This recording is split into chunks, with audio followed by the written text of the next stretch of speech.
Okay, good morning and konnichiwa. So in this session, we'll be talking about the future of drones. So a few years ago, people thought that drones were just toys, but it's now the year 2023, and drones are about innovation, the infrastructure, and the new kind of an internet of the 21st century. So we have invited 3 wonderful global drone players from around the world and talk about the future of drones, how it will impact the world, and what will disrupt, and what will happen in the year 2030. So I want to start the session by asking each panelist to give a 5-minute presentation of what they're doing, how they're impacting the world with some videos and cool slides. So I would like to kick off the session with Tokushige-san, the founder and CEO at Terra Motors. So Tokushige-san, よろしくお願いします。はい。じゃあ1番目の映像お願いします。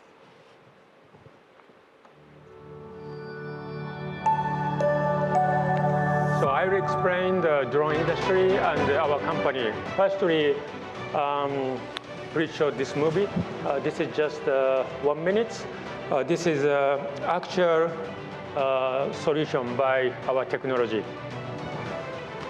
So this is a 3D scanning. This is a utility solution, and sometimes we are using the fixed wing. This is 1 year, 2 years flight. This is a vegetation management for the utility.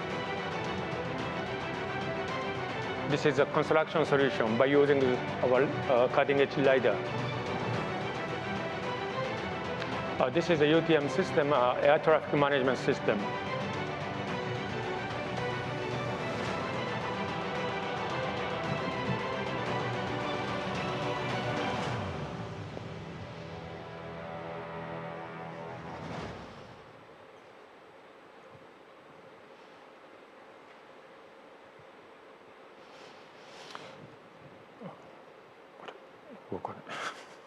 It doesn't move.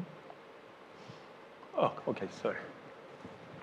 Okay, many people expected that drone business is expected to be growing dramatically, but actually right now, drone business is still virgin.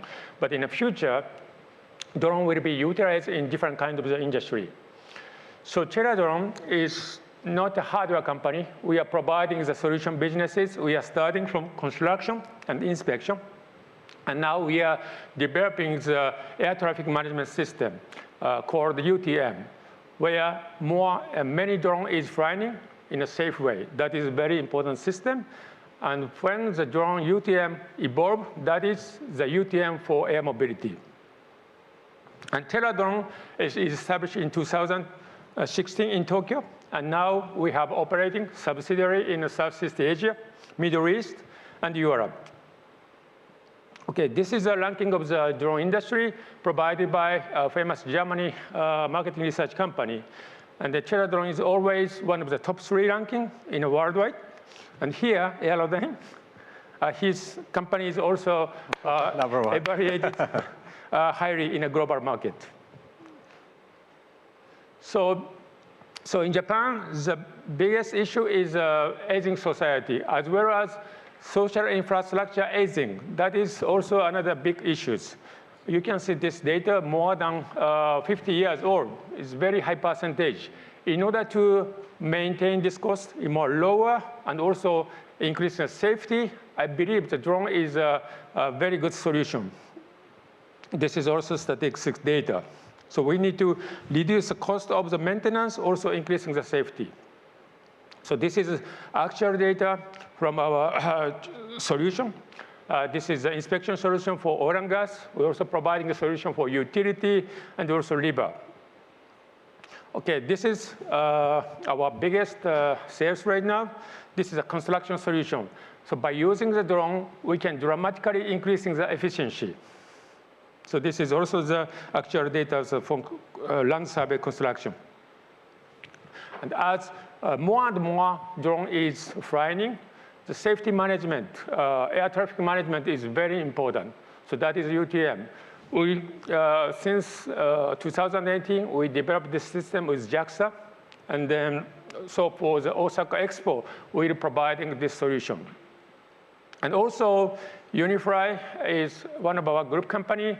This company already providing a nationwide national UTM system in 7 different countries. So, and this system will be evolved to the UTM for flying car. So for the flying car, this system is more and more important. This is inevitable system. So in this January, Saudi Aramco, this is the second largest market cap after Apple, invested Terradrone, about 50 million. So we expanded businesses in a global market furthermore. Thank you for your attention. Please give a round of applause to Tokushige-san. Wonderful.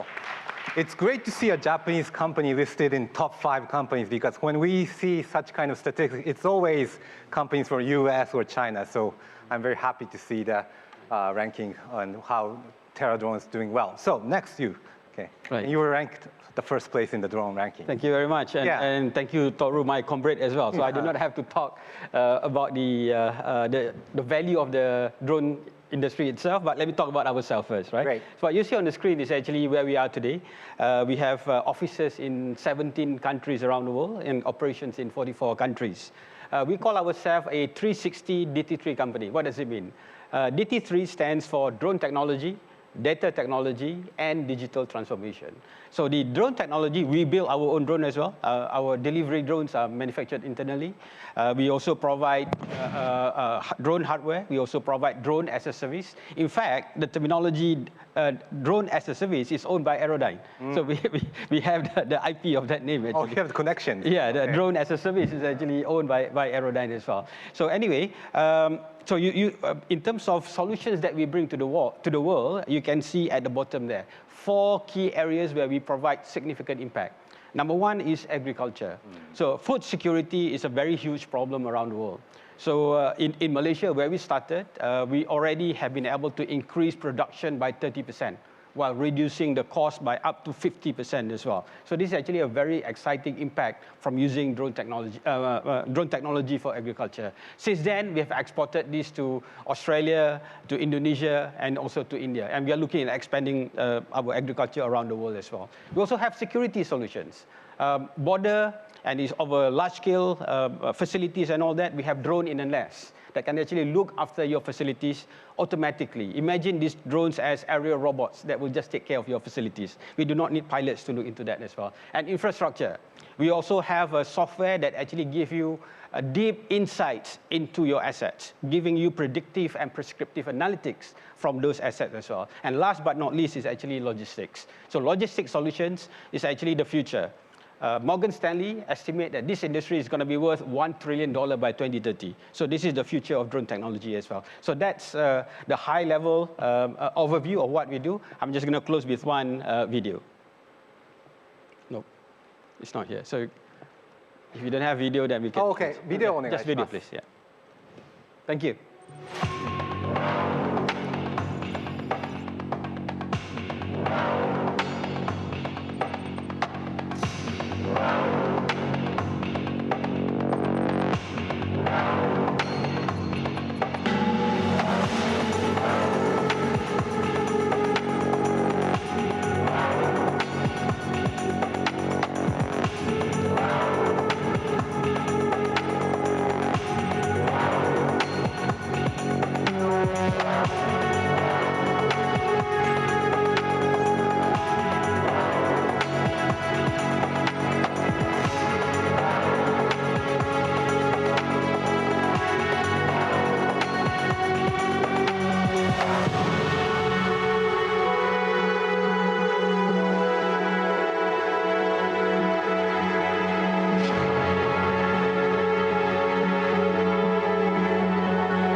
Thank you. Great video. Okay.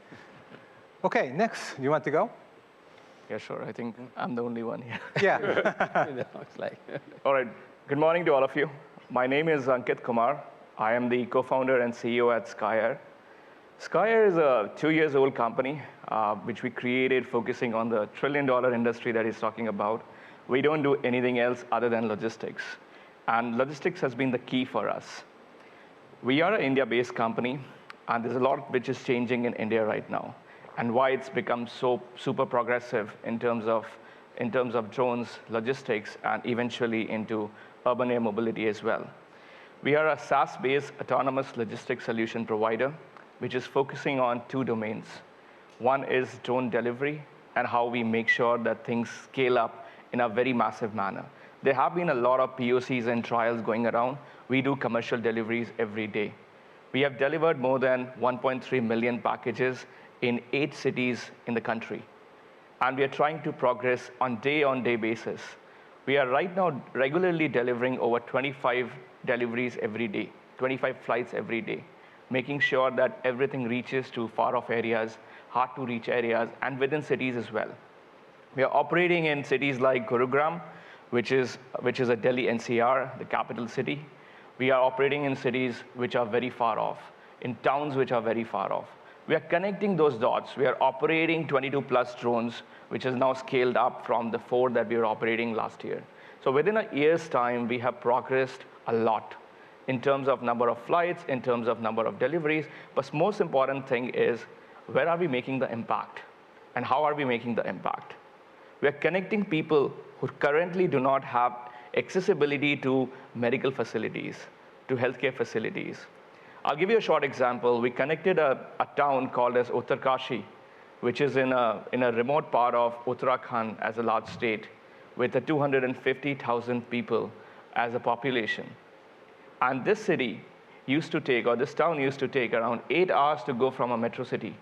And for anything to transport, it used to take 8 hours, going one way, coming back 8 hours. We reduced that to 40 minutes.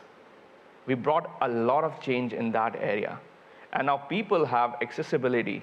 People have accessibility to medical healthcare. People have accessibility to having everything delivered to them in a faster way.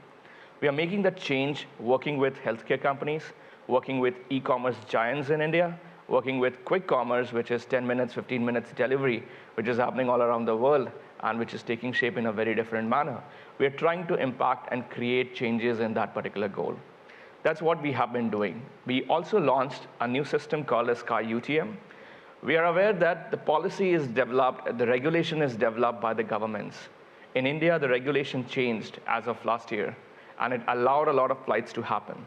But still, to the ground level people, to people who are aspirants to become pilots, people who are farmers, who are aspirant to utilize the drones, I believe the massive scalability of drones will only happen if and when they are aware about where they can fly, how they can fly. They're not infringing into a sacred airspace. They're not infringing into a non-compliant airspace.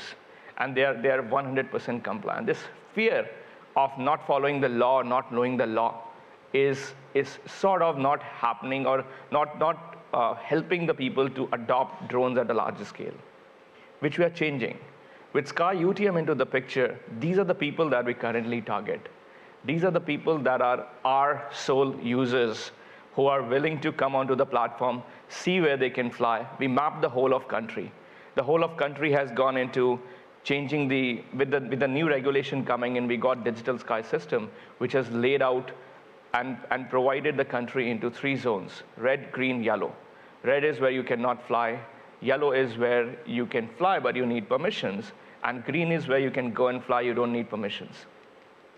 Now, whether I'm flying in a right area, right zone or not, is what is enabled by the Skye UTM, is what is helping India to scale up and have more drones coming and using in different other applications.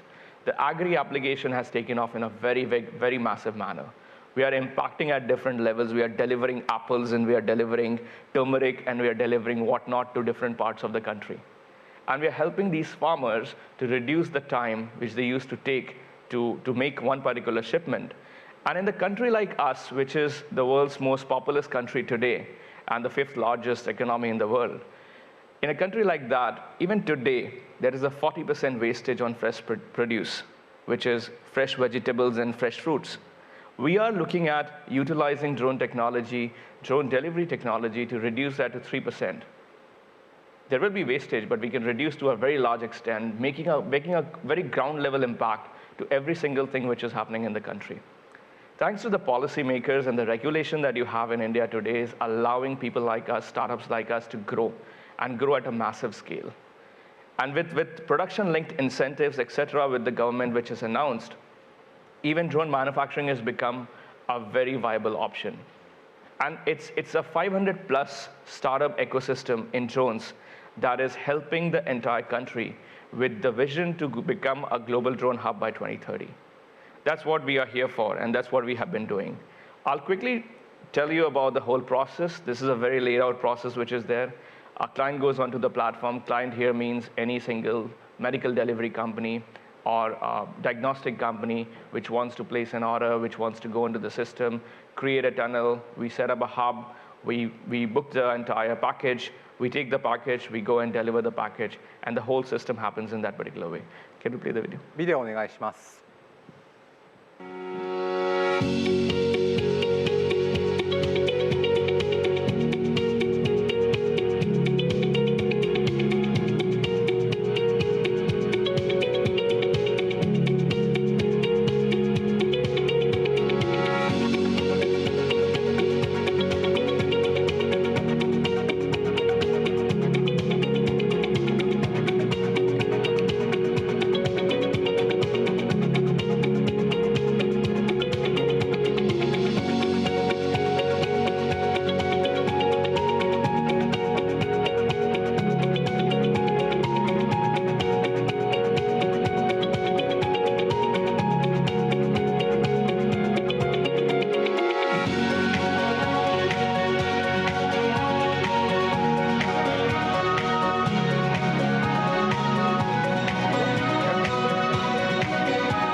Right, that's what we do for Tata 1mg, which is one of the largest pathology lab company in the country. And we do it real time, impacting and bringing up the time efficiency, the cost efficiency as well. Now, it's a general fundamental thing that people are aware of, that aerial delivery is going to be expensive than the road logistics. But in India, with the size of and the scale of operations that we conduct today, we are cheaper than road logistics. And going forward, we are going to be more cheaper than road logistics. That is helping people to adopt at a very massive scale as well. The Skye UTM offers and brings up everything to one particular platform. We use a tunnel-based navigation, which reduces the way, or which reduces any kind of hazards to happen in the sky. It makes the sky very, very safe. It is 100% obstacle-free. The whole of corridor is mapped. It's a 10-meter wide air corridor that we created between every single point. We are operating 158 corridors in different parts of the country. And these corridors are operated by our drones, which are moving in that particular airspace. It is helping people, it is helping regulators to understand where the drones are flying. It's been a chaos. Think about it in this way. If you have 1,000 to 10,000 drones flying in a particular city, what would happen? The whole of traffic management needs to run through in a very, very synchronized manner, in a very, very automated manner. It's not the function of the ADC. ADC cannot do that. And that's where the UTM comes in, and that's what we are enabling, going hand in hand, integrating with the ATMs, and the UTM ATM is talking to each other, enabling a safer sky where the movements of drones are there, the movements of helicopters are there, the movements of other manned aviation is also over there. Can we have the video quickly? ビデオお願いします。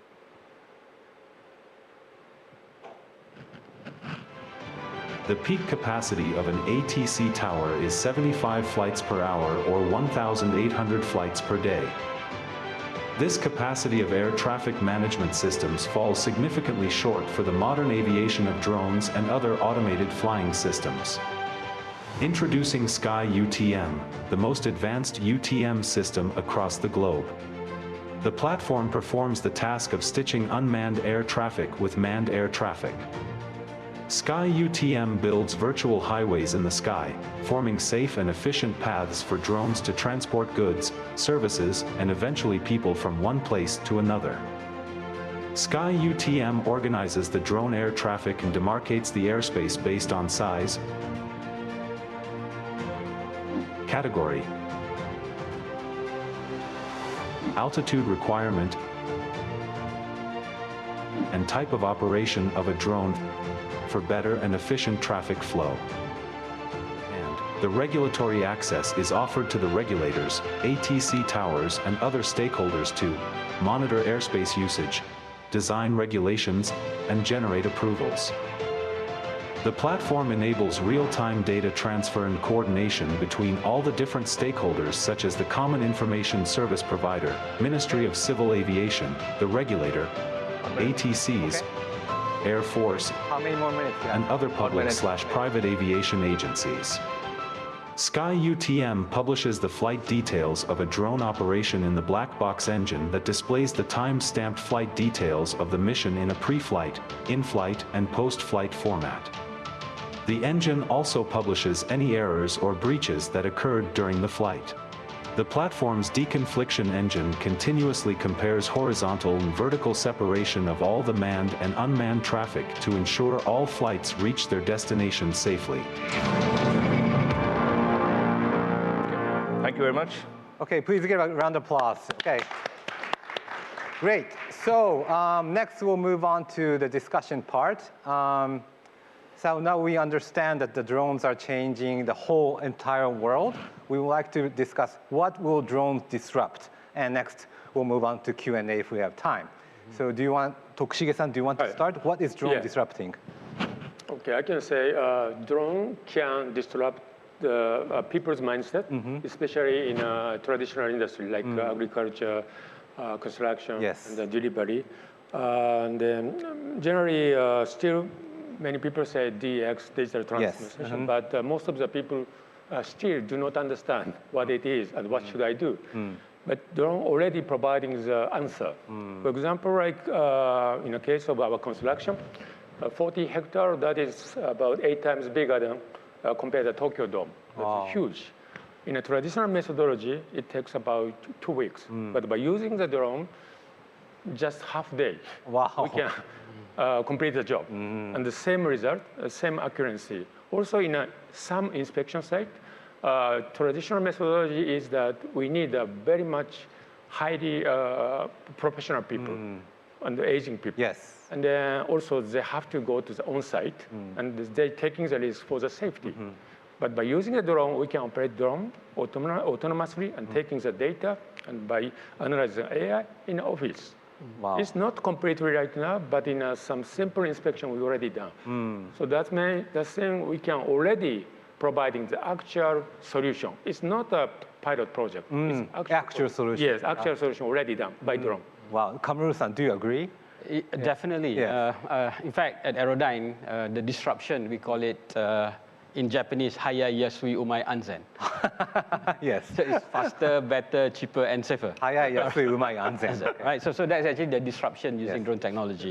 In all vertical that we do, we are seeing significant IR 4.0 kind of transformation, in simple terms. Tokushige-san said you have to change your mindset. Do you agree? Oh, yes, of course. I mean, that is the process, okay? But the transformation is actually, the enabler comes from the technology itself. You know, in terms of transformation, you're absolutely right. You know, to get this to happen, first change your mindset. You also need to get the regulators. You talked about regulations earlier as well. Regulations has to actually provide the platform for this to happen. Even the third one, you also need the industry to accept. The acceptance is also very, very important as well. I mean, the first 3 years of our business is really about selling the idea. A lot of people were very scared about using drone as well. Yeah, especially in the traditional industry, guys, they don't want to change. They don't want to change. So that is the most difficult point for the drone industry as well as the new technology. I see. Which industry is willing to change? Which is the best industry that are accepting drones? Right now in Japan. Construction. Construction. Yeah, already done. Already done. Yeah, now we are moving to the inspection side. Which industry is the slowest? Maybe, I can say, utility. Utility. Actually, for us, utility is the fastest in terms of accepting globally. Yes. Because depends on the country. Yeah, depending on the country. Yeah. Your country is different. Yeah, and it's not just Malaysia. I think in terms of utility, it's actually usually very, very costly to manage assets over thousands of kilometers. Maybe Japan is already very efficient. But in many countries that we operated, we started with utility. I see. Right, and the moment they see the value of this, in fact, our our purpose is to advance humanity using drone intelligence, right? I see. So when we deliver that cost saving, and they love it, right? And so it's actually opening up for us as well. So before going to Kumar-san, I want to ask Tokushige-san. You made a good point because Japan is already anzen. Right. It's very efficient. So people will not accept drones because people think we don't need drones. Do you agree? Because Japan is already anzen and hayai. So it depends on the industry. Again, in the construction side, again, it takes, if this is a traditional way, 2 weeks, but the drone methodology just half a day. It's dramatically reduce the time, increasing the efficiency, and they're also increasing the safety. So that is, I think, the real, but that is the reason why I started the drone businesses after electric vehicle. Because in 10 years ago, many people said, nobody needs electric vehicle. Gasoline is fine. Why we need to electric vehicle? But so I really think much of the customer pain. I see. And especially even in Japan, construction side is really pain. Customer have. I see. Kumar-san, how about you? What's drones disrupting? So I believe, it's all about utility. If I see a benefit from a particular technology, I will adopt it. And till the time you see it, the adoption then scales up, goes from one person to the other person. It happened with cars, it happened with mobile phones, it would happen the same way for drones as well. Now, the major impact that I see in India per se, I see that we impact the lives of people who currently are not having any accessibility. So are having limited accessibility. I'm talking about people living in far-reach areas, hard-to-reach areas from a logistics perspective. There is an agri-commodity market which is also popping up very, very fast. The farmers are looking at how they can have a better yield on the produce, on the kind of efforts that they're putting in. And drones are proving to be very, very reliable in those areas. So that's helping them to understand that the kind of efforts I'm putting in, the input that I'm putting in, earlier the output was like 80% of it. With drones coming in, I'm getting an output of 90-95% of it. So there's a yield increase which has happened for them, and which is all working in their favor. So I think the impact is directly proportional to the utility. And if you see that there's something which is helping me out as a person, as a company, as a industry, it would translate in wide adoption. Which industry is most likely to adopt your technology? The farmers or? The logistics? Yes. I think healthcare. Oh, healthcare, Because that's the need, and when we talk about reaching to people in time, I think the cost doesn't matter.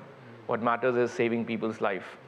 And healthcare is one such sector which where we have to pay a lot of attention. I think the COVID-19 has taught us that very well, that there's a lot of investment needs to be there in the healthcare sector. And with healthcare, we feel and we see that there's a real-time change which has been brought, and the millions of faces that we see are very happy when we connect and when a drone lands into a remote area and delivers the medicines or the vaccines to those areas. People are very happy. The children are very happy. And you can see the smiles on their face, and you can feel that that's the impact I'm creating. How about the safe? Oh, you can go. Yeah, can I echo on that as well, right? Especially on healthcare. In fact, if you look at drone delivery in the past as well, from way back 5 years ago, all the deliveries are actually about delivering healthcare, blood and all that. Closer to where I am from, in Malaysia, in just one state, 5 mothers died every month in one state from giving birth because of late delivery of blood. Right, so we are already doing that right now as well, delivering blood using our drone system. Yeah, so it's actually a very important. Yes. How about the safety? Is there issues about safety? Of course. I mean, you see, if you look at this as well, those incidents are always in the remote area. So just like you use a corridor, we fly along safe corridor as well. In many cases, we also have developed our UTM as well. In many cases, we fly along rivers or along unpopulated area as well. So first step without having a proper nationwide UTM is actually to fly safely and have our own corporate UTM just to get it running, basically. Tokushige-san, how about in Japan? Are there any medical needs for drones? Maybe right now it's just a POC level.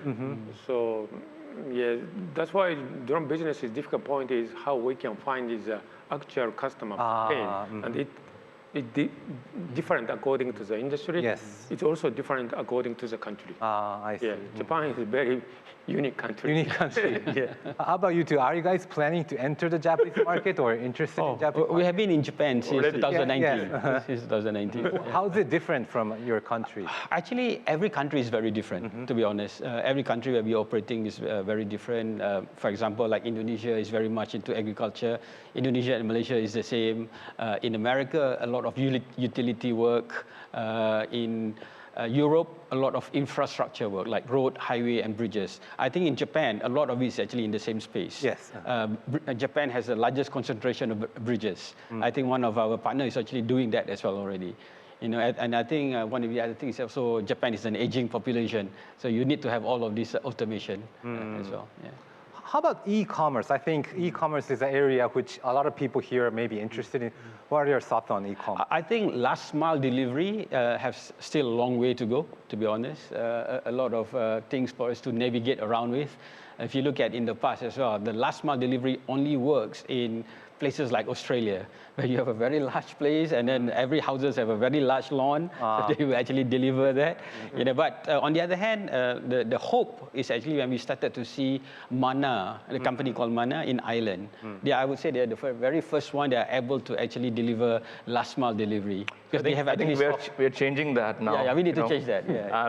And there is a last mile delivery that we are doing. So what we did, I'll tell you, we created a concept of drone pods in 250 residential societies where more than 2 million people are living. And the drones are now taking off from the dark stores, which are having inventories of groceries and other stuff, and going to those pods and dropping the package over there, and then finally getting delivered to the doorstep. So people still do not want to come to the pod and collect their packages. And the need, so I won't say it is a super last mile, but this is the last mile where the drones can go. And we are doing that. We're doing that on a regular basis in India. So e-commerce is going to be a biggest market for us for drone deliveries. And it's just starting to get into that particular fleet. So we work with Flipkart, which is owned by Walmart, and we are working on deliveries for Walmart initially with medicines, and then we'll start taking up other things as well. Interesting. How about in Japan, Tokushige-san, e-commerce and last mile delivery? Yeah, for example, like in the United States, I think that is possible because people's mindset, behavior is very, how can I explain? It's not it's very organized.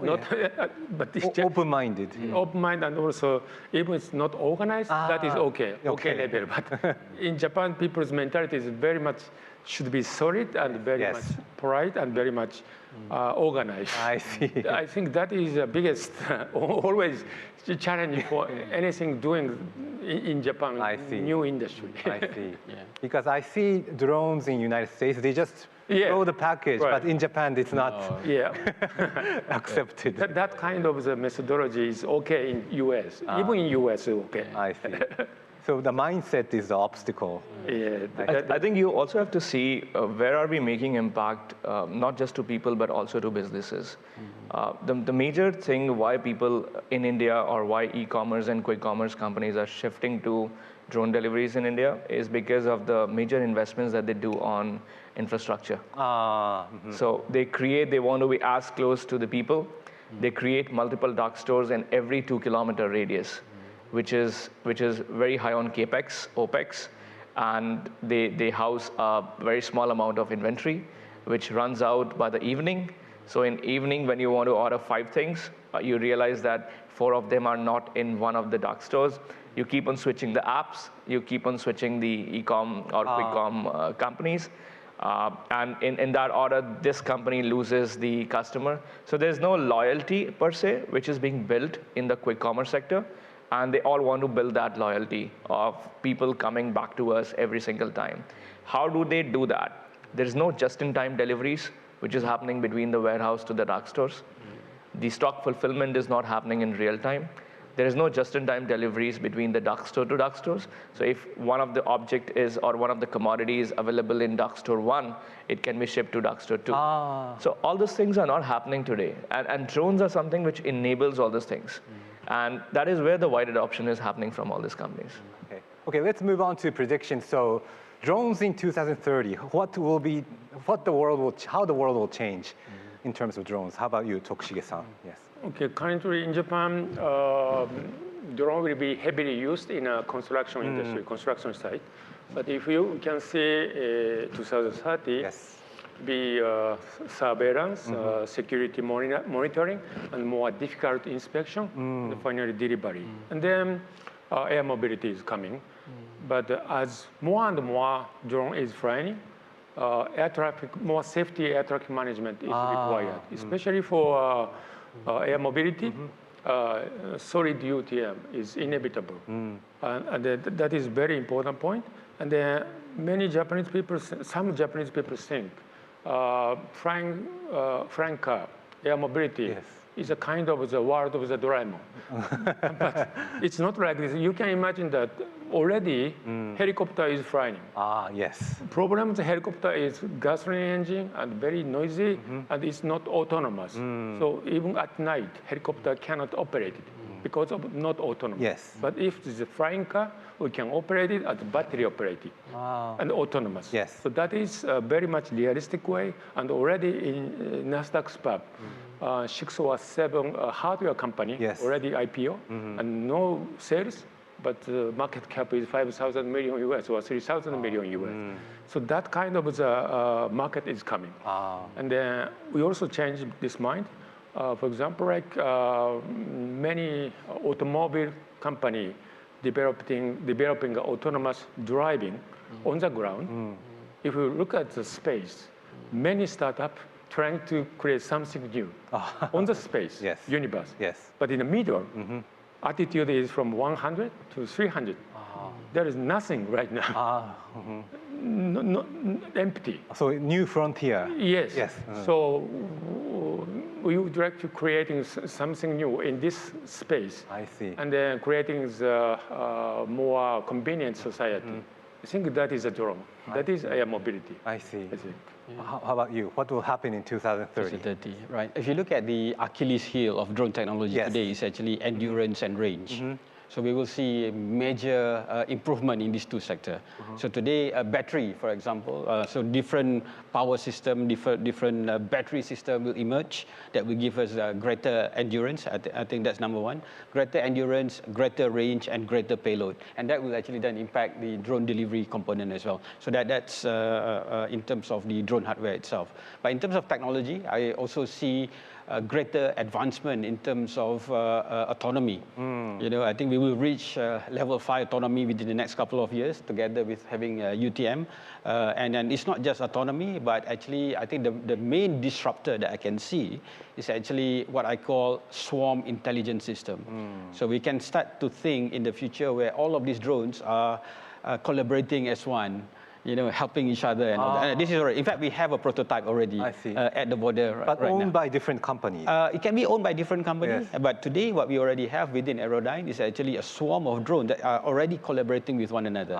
So maybe I just give an example. When we look after the safety of a border, so we already have multiple drones. One is looking at the river, one looking at the roadside and all that, and they are communicating with each other. By artificial intelligence? Yes, by artificial intelligence. So if they see any risk over here, any encroachment, they will inform the other drone, and they are actually collaborating doing that. And this is actually a very rudimentary stage. So imagine in the future when it comes 2030, so all of these drones are collaborating with each other. So to enhance safety and to enhance effectiveness as well. And automatically. And no human. No more humans. Okay. No. And of course, just like ChatGPT, you can talk to your drone. And then the drone will just do. Okay, that's a good point. How about you, Kumar? 2030. I can't predict, but I believe 3 things will happen. First of all, I think by 2030 we will be more proactive, and the adoption of drones in every sector will increase very rapidly, especially delivery, urban air taxi, etc. I think Osaka 2026 is going to create a very big milestone for the air taxi operations to actually take off. And people have been talking about air taxi operations for a while now. And it's high time. I think by 2030, we will be there. When people will start moving in, there will be more reliability, which would be built on certain kind of systems. Second thing which will happen is, I believe there will be more than 10 million drones flying in the airspace. 10 million. Yeah, 10 million drones flying in the wider airspace. And the UTMs would be more in action. Like he said, there is a vehicle-to-vehicle communication. It's already established in autonomous cars. It would be established in drones as well. Both the drones will communicate with each other, and it can all happen through the UTM systems, etc., where things are flying. It will become more safer, more regularized, people adopting and utilizing at a very, very massive scale. And the third thing is India will become the global drone hub. So I think we need to wrap up. This will end our session, Future of Drones. I hope all you guys got some interesting insights so we can prepare and imagine that year 2030. So please give a round of applause to Tokushige-san, Kamarul Muhamed, and Ankit Kumar-san. Thank you so much.